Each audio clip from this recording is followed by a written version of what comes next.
Next, Tunisia's most powerful trade union has called a general strike in the country's second biggest city, Sfax, this Wednesday to force the transitional government to quit. Now, a cabinet reshuffle appears to be on the cards, but will that be enough for demonstrators? Anti-government protesters are still camping outside the Prime Minister's office. Meanwhile, the first pro-government protest was held on Tuesday in Tunis. Demonstrators said that they were worried about a power vacuum, while the anti-government protests dwarf those in support of the unity government. And Egypt inspired, it looks like Tunisia's popular revolution could be having a domino effect.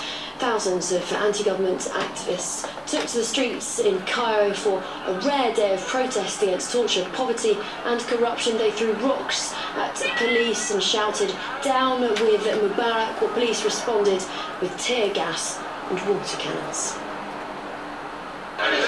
A sea of protesters in Cairo burst through a police wall to continue their march towards the main square downtown. They're protesting against what they claim is a corrupt government, headed by President of 30 years Hosni Mubarak. The change is coming despite the oppression. But this is a sign that the end of the oppression and the corrupt regime is near. What happened in Tunisia is an indication of this. Egyptian people will not give up on their freedom. They're also marching against rising food prices and unemployment. Officials have been quick to order price cuts for the most basic foodstuffs in a bid to calm the discontent. But they're fighting against the inspiration Egyptians have taken from the unprecedented revolution in Tunisia. On Monday in Mahala El Kobra, a working-class city north of Cairo, 20 or so political activists were pushing the country to follow suit.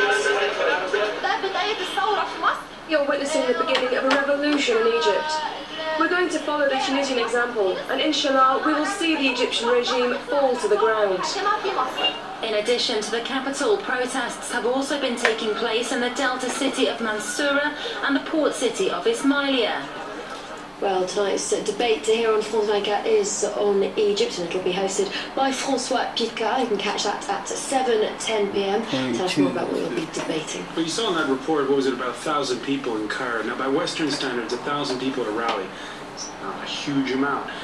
But in Egypt, that could be the biggest one in years. So the question is, you really can legitimately ask, is there a snowball effect, a domino effect from Tunisia's so-called Jasmine Revolution?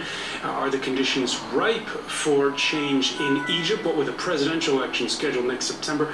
You can log on to Facebook, the France24 debate. Tell us what you think. That's coming up at 7:10 p.m. Paris time.